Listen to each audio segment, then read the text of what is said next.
Welcome to Botches Off-Road. Join us as we talk about everything from gear reviews to tent stories. I gotta do that again. Try this again. Welcome to Botches Off-Road. Join us as we talk about everything from gear reviews to trail stories, tent camping to rock landing, and all things to do with the great outdoors. I just added a word there. Oh, and Alex is muted. Man, we are killing it today. Oh my God, are we on top of it? So today's a good old wrap, weekend recap and plans. If anyone didn't know, that's why when you see these short episodes, they're called wrap. It's weekend recaps and plans. Yep. Wrap. Yes, good old wrap. Gavin, I see you sent your podcasting setup. That's pretty sick. Yeah. Usually once we get done with the intro, I get rid of the one screen and then go back to whatever I have online pulled up. I'm going to see if I can take a screenshot of my whole setup for you.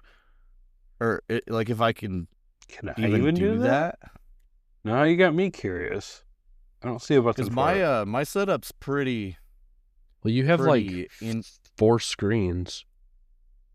So it's kind of cheating. Hey, it totally did let me do it. Yeah. Oh, I can just do it this way? I used the print screen button and then dragged it to cover all of them. Yeah.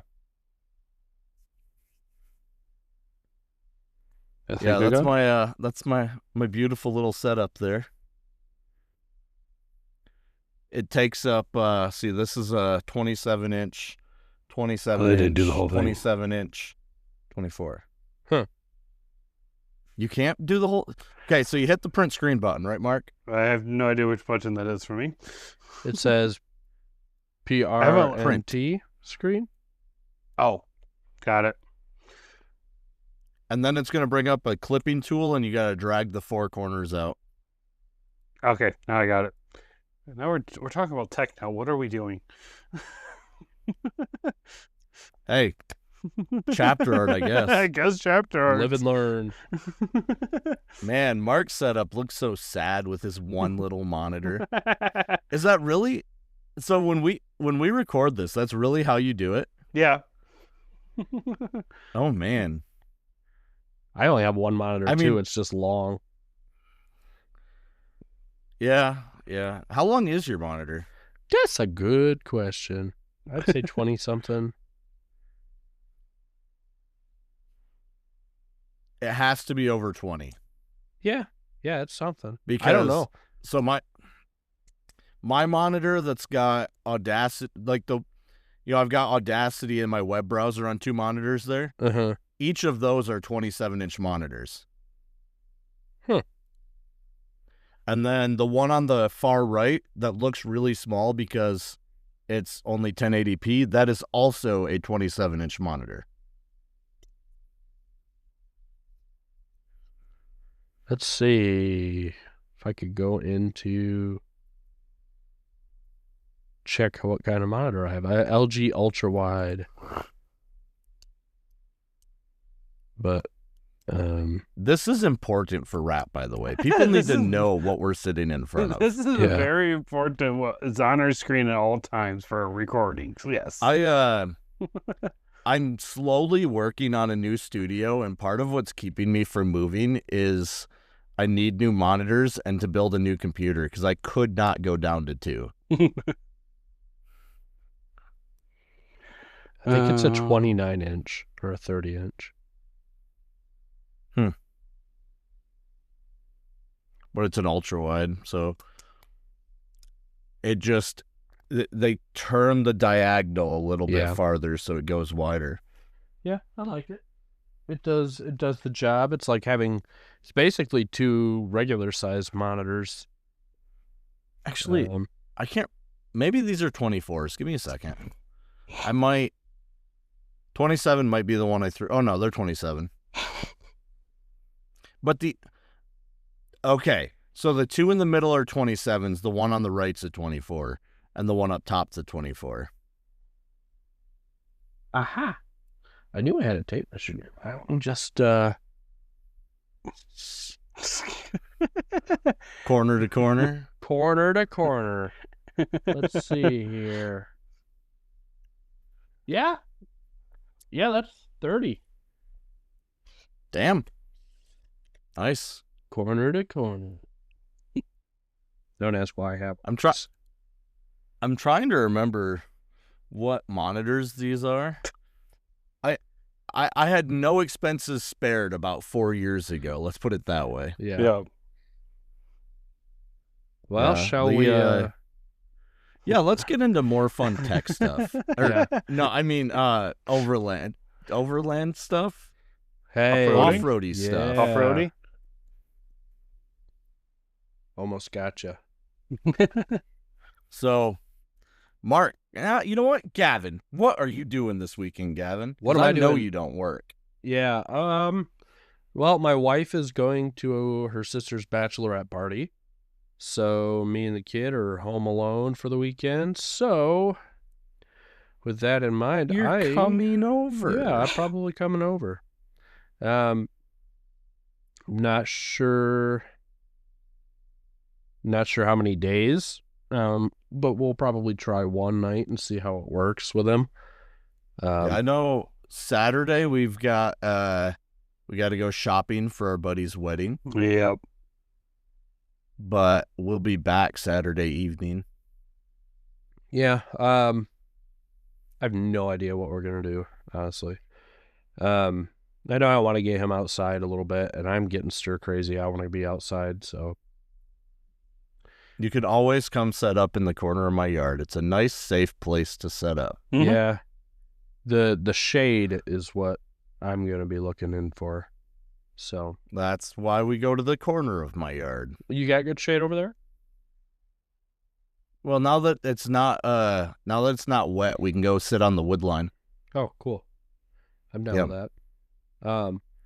But other than that, I'm gonna go buy a crap ton of various lengths of carriage bolts. I found out that 1/4-inch carriage bolts fit into the my rails for the Prinsu rack. Mm-hmm. Mhm. So it makes it really, really easy to remount all my boxes back up there. Yep. And really easy to take them out because the carriage bolts like lock in to the actual like slide. Oh, yeah. So Right. so I'm gonna remount my tools and stuff up there until I get a rooftop tent and maybe work on getting my my poop awning put back on. And I have all the lights still that I was waiting for my Prinsu rack to put on. So we'll see. Well, I might put those on. Start getting some of those extra lights wired up. We'll see. I don't know. I have a lot of plans, but having a kid mixed into those plans doesn't really You know what else is cool about camping at my house? Free childcare. Oh yeah. Well, we'll see. Yeah. We'll see how long she could take it. The kid's been a menace. Oh, dude, ours too. Jesus Christ.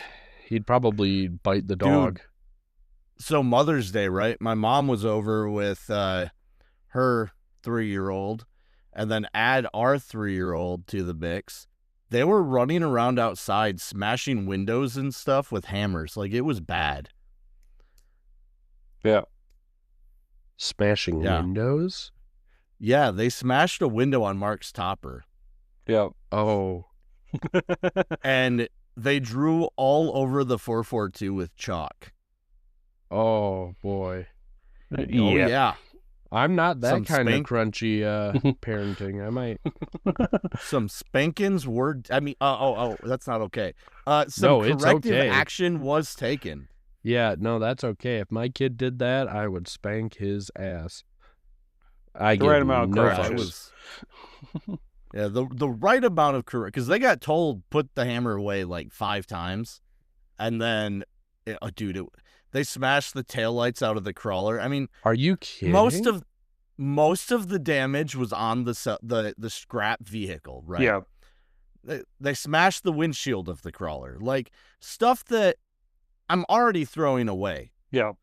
but that doesn't make it okay. No, Right. it does not. Yeah, no. Yeah, it was, I would have went ballistic. Can't lie. dude, just nonstop craziness the whole time. And Jackson's not usually like that, but you add River with his nonstop go, go, go, go, go. It's awful. All right, so maybe I'll be camping at home. River won't be here. It's okay. I would be drinking. Will you find some bush apple and try those out? Because I've been seeing all They this are hubbub about them. I'm sure they're just as bad as they were the first time they came out. I never tried them. Yeah, they were pretty gross last time. All right, if any of our listeners have tried bush apple, let's hear it. Tell me your reviews on the brapple. The brapple. I give them an F. I would not buy again. Really? That's why I didn't. Mark, what are you drinking? M43. Yep, M43. Bro. Twinsies. Nice. And I got water. I was all out of some El Chavo. No. All the Caymans are gone too? Yeah, those are all gone too. I do like Cayman Jacks. I will say that. Dude, I worked 70 hours this week. You can bet I was coming home and getting not wrecked, but I was having a beer every night. Yeah. I needed a beer tonight too. Friday, if Jasper isn't sick, we have to take him in to get his tubes put in for his ears. So, oh shit, yeah, he's been sick every time. The last 2 times you've tried, just at the right point to where we're like a day or 2 before surgery. So we'll see if that actually happens. But yeah, let's hope that he could finally get him. Because I'm worried that he's going to have permanent hearing damage, and then that's going to affect his speech. And, it's not an end-all, be-all, but it does suck. Right. So hopefully Friday goes well. If Friday goes well, Sienna will be able to leave for the bachelorette party, and then I will be able to do my own thing with Jasper. But it all kind of hinges on that. So that'll be my wrap. Let's move on to our next one. I was just going to say, so Mark, Yep. What did you do last weekend? See, I know Gavin worked. That's why I didn't ask him what you did. But what did you do last weekend? Oh, I got the oil. I don't remember what we did. We got the oil. I got the oil change done in my truck.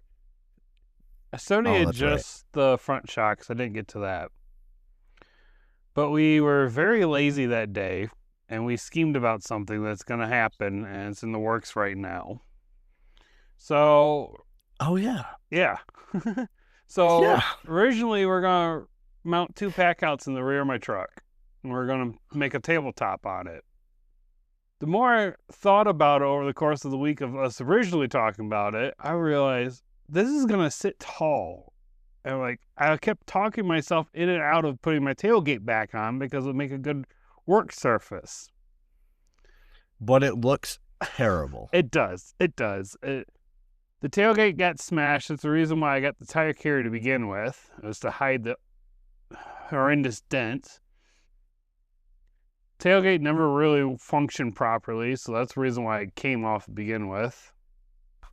But I just was trying to figure out how to make a tabletop that wasn't sitting so tall because of losing all the weight out of the rear, so it sits higher than what it did previously. And Alex came up with the idea, how about we make a slide out table? I'm like, oh, that's actually a good idea, and just mount the back outs on top of the slide out portion. Oh, Alex. Yeah. Okay.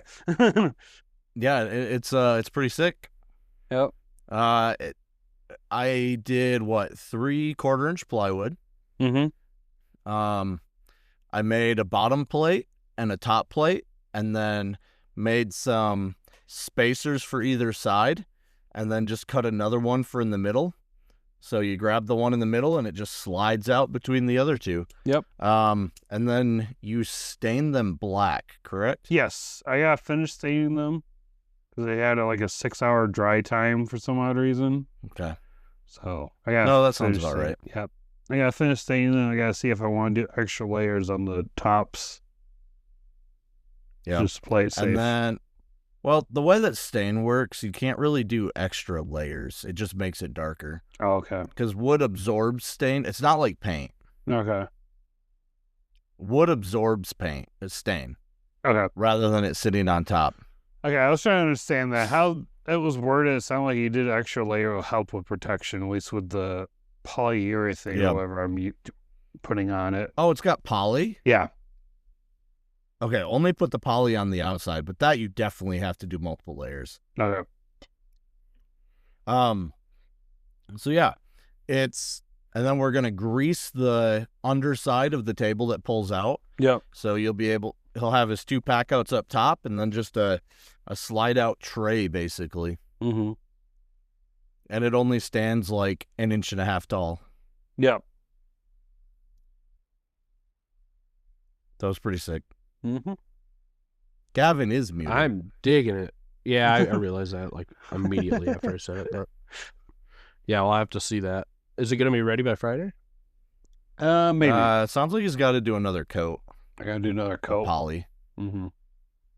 We'll see though. But yeah, it's pretty sick. I'm aiming to get it mounted up this weekend, but I still gotta get a couple things. But I got other things going on, so Yeah. We literally went from sitting on the couch without anything to do to going to get lumber for this thing in a matter of like 20 minutes. yeah. That's usually how it goes. And we cleared all the pack outs off the trailer and used the trailer to haul a 4x8 sheet of plywood. Yeah. The trailer is a phenomenal utility trailer. It is. Well, I'm sure that was easy, just getting the pack outs off and everything. So Oh yeah. Yeah, they pop right off. I mean, it's nice having it modular like that, so it's multi-purpose. Mm-hmm. yeah. Did anybody do any purchases? Any future equipment purchases or anything we're thinking of? I'm getting there. No, I'm thinking of Mark. Is he? No. You got anything planned? I'm kind of chilling it out because I had 2 big purchases, so I don't have anything in the major works as of right now. Yeah. I am planning out how to do 35s. Yeah. And then we got that whole scenario. That's going to be an interesting one because my truck, Mark's truck, is Alan on board with the Jeep? For 35s? Matching wheels and tires? Yes. I don't know how soon we're going to get him in it, though, because that's a big build. Whenever that time comes. Yep. So the goal is for the 4Runner, the Tacoma, the Jeep, and the trailer, and all of our spares to all be the same wheel with the same tire, with the same setup, internal bead lock, exactly the same. Mm-hmm. That way we can just rotate tires to whatever vehicle they need to go to. I mean, shoot, we could almost literally have like this crazy convoluted rotation system so that all the tires are worn down at the same rate. Yep. I mean, that'd be dumb, but we could do it, It'd really. be dumb. Yeah, it's going to be sick, though, because it's going to save us a lot of effort in finding new wheels because we always buy cheap ones. Mm-hmm. Not this time. No. We're not doing it this time. No, not this time. Expensive wheels, cheap tires. I mean, expensive wheels, decent tires. And quite the setup, an expensive setup. Yeah, we're looking at pneumatic internal bead locks. So they're basically like a small inner tube that goes inside the tire. And then it has its own valve stem that you have to drill through your wheel. And then it inflates to lock the bead on either side.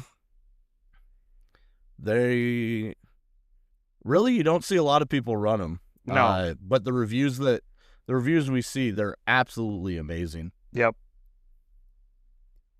Those Aussies running it at 0 PSI, just whipping corners, that was cool. That was cool. Have you guys figured Yeah. out like a price range for something like that? Pretty high? Yeah, Yeah. it's $600 for four. For 4. And that's not just by including themselves. installation. Ooh. Or like $3K for a good set of beadlock wheels. Mm-hmm. The big benefit is they're DOT approved, whereas a beadlock isn't, and there's no maintenance on them. Yep. You just gotta drill your second hole in your rim, and then as long as we get everything mounted up properly, it should work. Is that something tire shops are willing to even work on? Never enough is. Never enough is. They're actually very intrigued by it. Yeah, I stopped in the other day and talked to them and asked them if they could do it, and they were like, "We've never even heard of that." And then they looked it up, and they're like, "We need to start carrying this." Yeah, So- that's really interesting. So, yeah, Yeah, Never we'll Enough, see how by the that way, goes. for anybody who doesn't know that, Never Enough is our local off-road shop here in Grant. But they They are pretty great. Mm-hmm. they have a massive online shop. Well, I think they're one of the Yes. biggest suppliers. So for I off-road think they are, stuff. especially for Michigan. Yeah, Not just Michigan, dude. When I lived in Arizona, people were buying from Never Enough. Oh, Yeah. I didn't realize that. yeah, Yeah. they're a big shop. So, they got a lot of they- stuff. I think they're the ones that have they have the Apex Mhm. setups that Alex is running. Yeah, that's where I got mine, and he got yours too Yep. there? Or did you buy them and have them installed? Alex? Oh, sorry, I was reading. Yes, that's who did my my Apex valve stems. Yeah. Just went silent. I had the Forerunner in there, getting tires balanced, I think. Yeah, I was getting my new tires mounted, and I saw those, and I'm like, all right, I don't even care how much they cost, just put them on. Yeah. Well, I've had mine mounted and balanced on there. They put my Wild Peaks on. They figured out something cheap to help me get by for now. So I appreciate them. Oh, with your Yeah, because I needed a actual like a relocation kit for my back tire on like my spare wheel mount. Yeah. But they worked with me because I didn't have a lot of time nor money to get that mounted on there. I think they ended up using Chevy spacers. So they worked with me. It was pretty cool. It wasn't like the legit way to do it, and that's all I wanted was the non-legit way to do it. And they were willing to work with me on that because, like I said, I didn't have the money to go and spend $300 on that right then. So it was pretty cool. They were willing to work with me on it, so good for them. Appreciate that. Yeah. But if we're talking about future purchases, I have one that's coming up in like a week. Yep. So I've been in the market for a 2-person tent for a while. I've got my single-person light fighter. That's great for when it's just me, but I needed something for me and Kaylin. And the light fighter, as much as I love the light fighter 2, it comes out to like $620 for the all-in system to make it 4-season. Yeah. And it's quick setup, but not fastest setup, right? Yeah.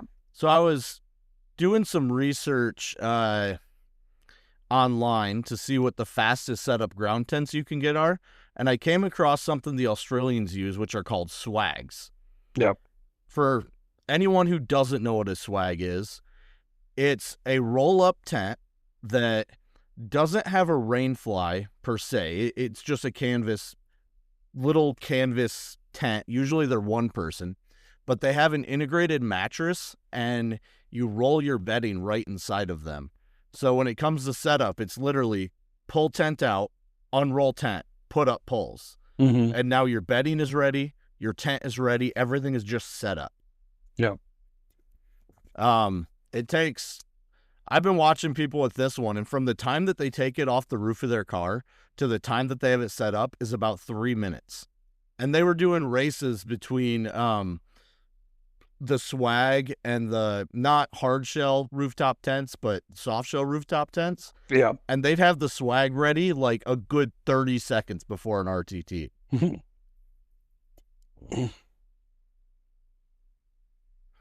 So It'd be kind of cool to see that.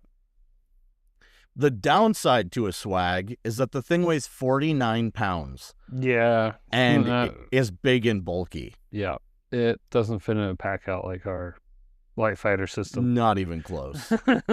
So it's an in-between of a traditional ground tent and a rooftop tent. Yeah. Actually, the original rooftop tents were swags that people were putting on top of their cars on the roof racks. Mm-hmm. Yep.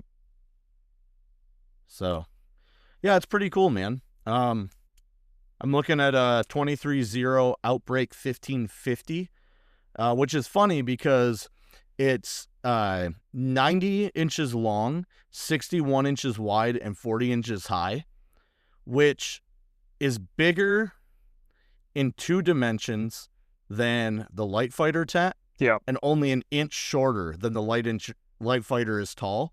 Mm-hmm. And it's almost the same as the tent that the rooftop tent that Gavin's looking at. Yeah. Like it's a big thing, a lot bigger than what you'd expect from a swag. Because most swags, they're not much bigger than a bivvy cover with poles in it. Mm-hmm. But we'll get pictures of it when I actually get the thing. But it's a pretty sick tent, and it's very, very overbuilt. Mm-hmm. Yeah, very overbuilt. Yeah, it's pretty nice. Looking at it right now. I'm pretty excited about it. Oh. I've got it in my cart right now with a new set of sheets and some wool blankets and pillows for it, and the total cost is like $650. Mm-hmm. That is the most I've ever spent on camping gear.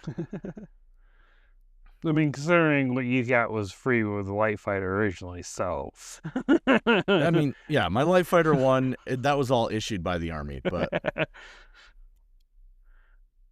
I'm about to say, I think the most expensive so far is the one tent and then your giant cot. Yeah. Yeah, I'm not going there. my cot alone was like 120. Mm-hmm. And I'd say for camping gear, it's nice, but it's not something that I would run all the time. But we use it here at the house all the time. Yeah. Like, it's such a nice pop-up bed to just have around. Mm-hmm. I don't think I could see the swag isn't dual purpose like that. Like, it's quite specifically just for camping. Mm-hmm. Yeah, I spent a lot of money on my setup. But that was probably before I realized I was going to be doing the overlanding thing more full time rather than because I was mixing it with backpacking. I wanted it to work both ways. So a lot of my stuff that I use for overlanding is just as good for backpacking. And actually it was technically for backpacking. So like I have the Nemo Dagger 2-person, which is like a 4-pound tent, and that's for backpacking.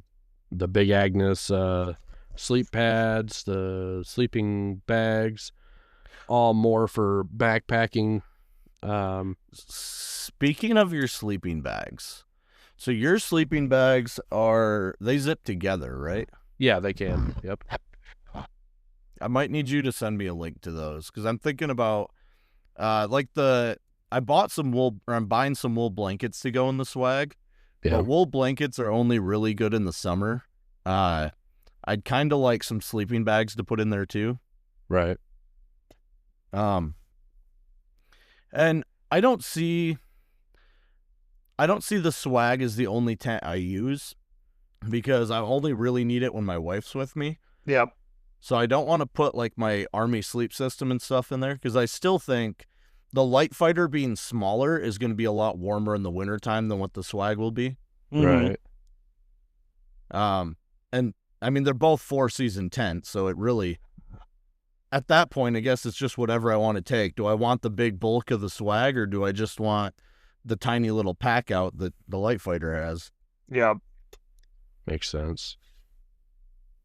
Yeah, I think I have the Echo Park. So I want to say it's either Echo Park 20 or 35.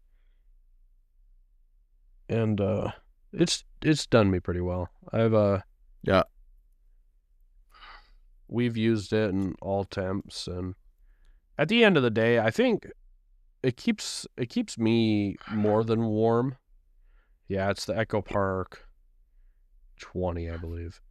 But it keeps me more than warm. Sienna's cold no matter what, everywhere. Kaylin, too. And she's finding it, too. Yeah, I mean, the complaint is her face, really. And so she likes having the little...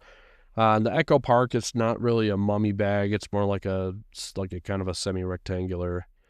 And they're extra wide bags. Because, one, I'm a wide dude, and I want to be able to move around a little bit. I side sleep, I toss and turn. And she at the time was breastfeeding and stuff, so she had the baby in there in the bag with her. So we wanted to be able to have that extra room. And then of course, we can use them as quilts if we wanted to, or we can just zip them together, but they have a little pocket to throw your pillow, which I never use. They're nice. I think. Yeah, I'm trying to decide if I want to do sleeping bags or if I just do the wool blankets and then get like a down comforter to put in there or a down quilt. Because like I said, it's not like I'm going to be using this thing come wintertime. And if I do, I'll put a diesel heater into it. Yeah, I'm trying to think of I guess if I had any complaints for it. I can't really think of any. I would like a little bit more clearance around the zippers, maybe, because of the synthetic material. I mean, everybody knows, like with sleeping bags, you have to kind of be careful when doing that. I am constantly zipping mine up. Yeah, I haven't really had issues as bad as some of the cheaper sleeping bags I've had with the material getting like stuck in the zipper or anything. This has got a pretty clear way to fix that, but it's always just a pain of mine. But I don't ever sleep with my sleeping bag zipped completely up because I get too hot. So I only sleep with my zipping bag all the way up when we're sleeping in well under 20 or 32 degree weather. Yeah.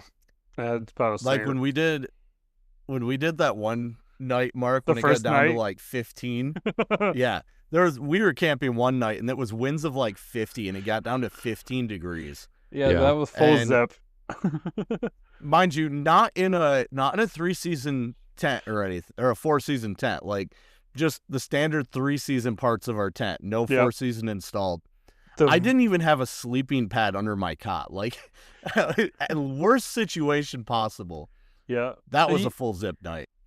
And you also had your bug net open too, which actually did make a little bit of a difference, actually. Oh, it does. Yeah. Not by a lot. It makes it a lot cooler. When we had all of our tie lines put out so that air could come in, a big difference from having all our lines out than having it closed up against the tent. Yeah. Oh, yeah.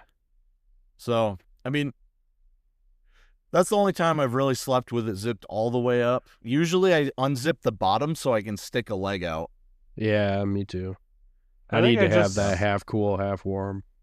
I think I just usually zip it up to my chest, but it gets super warm. I'll probably leave it wide open, but last couple times we've done it, I've had only zipped up to my chest. I also like sleep in shorts or something because I don't have to get dressed. It's way better now that Mark has shown me how to use the sleep system I've been using for over 10 years. Because I would wake up with the inner bag facing down, the outer bag facing up, and me facing up. So I'd have to like do like 3 somersaults to figure out how to unzip this thing. And I think if I actually had it put together in mail, I probably would have slept outside with no issues like I didn't. Yeah.